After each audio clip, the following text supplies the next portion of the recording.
boiling beef meat. This is meat for kurbani dito sa kahoy kasi mahal ang gasol.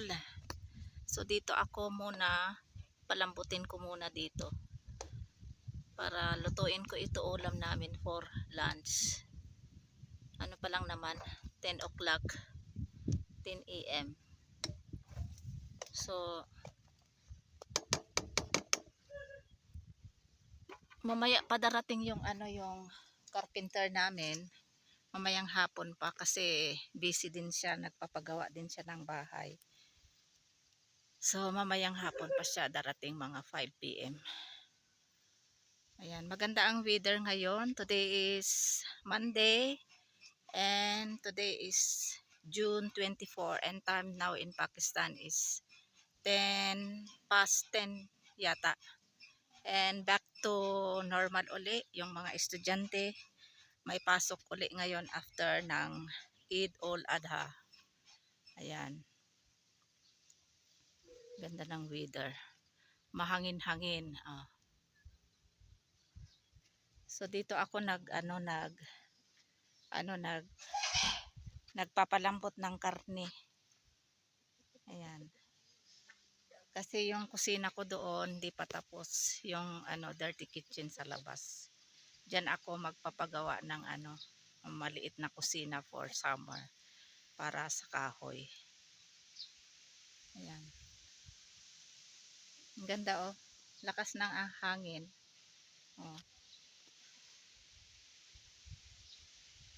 Yan. Kaya dito sa aking village, hindi na kailangan ang air condition, electric fan, kasi fresh air talaga. And then dito ako sa sa ilalim ng walnuts. Ayan, nakikita nyo yung bunga ng walnuts. Ayan. Ayan. Tapos yan. Dito din kami umuupo nila kay. Ayan, may upuan dito. Ayan. Ayan.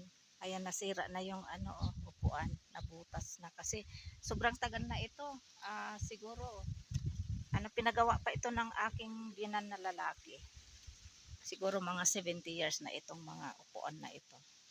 Ito naman ay ayan na na doble na itong upuan. Pero lang pang lang namin dito, upuan sa labas.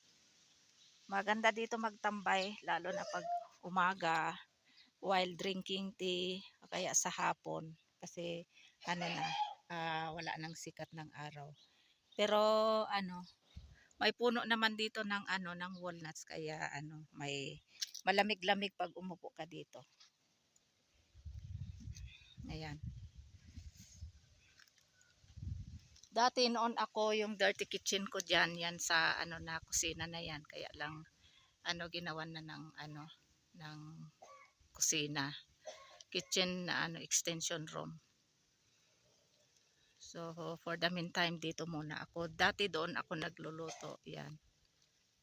Pero sabi ko sa asawa ko dito na lang para mas okay dito kasi may upuan dito. Ayan. Tapos may walang sikat ng araw. Kasi doon mas may sikat ng araw yan banda diyan. Malapit diyan sa kulungan ng manok. So dito na lang. Ayan, tanggalin yung yung ganito para Tapos pag nalambot na ito, doon ako sa sa stove maggisa ng bawang, sibuyas, kamatis, tapos lagyan ko ng mga masala powder. Dito muna ako pakuluan ng ilang oras, 2 oras.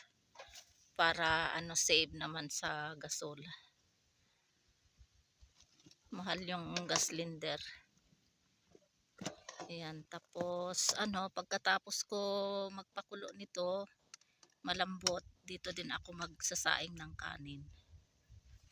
Para isa lang yung pressure cooker ko ito na luma, kaya ginawa ko na lang na pangkasirola kaya kaldero. Dito ako nagluluto ng mga ulam, tapos kanin din.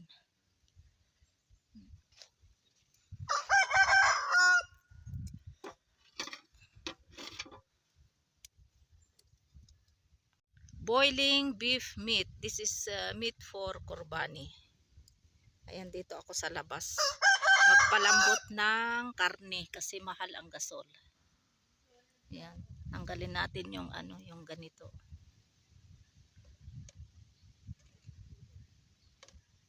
Ano ito, ulam namin for lunch together with dinner kasi 10:30 AM pa naman.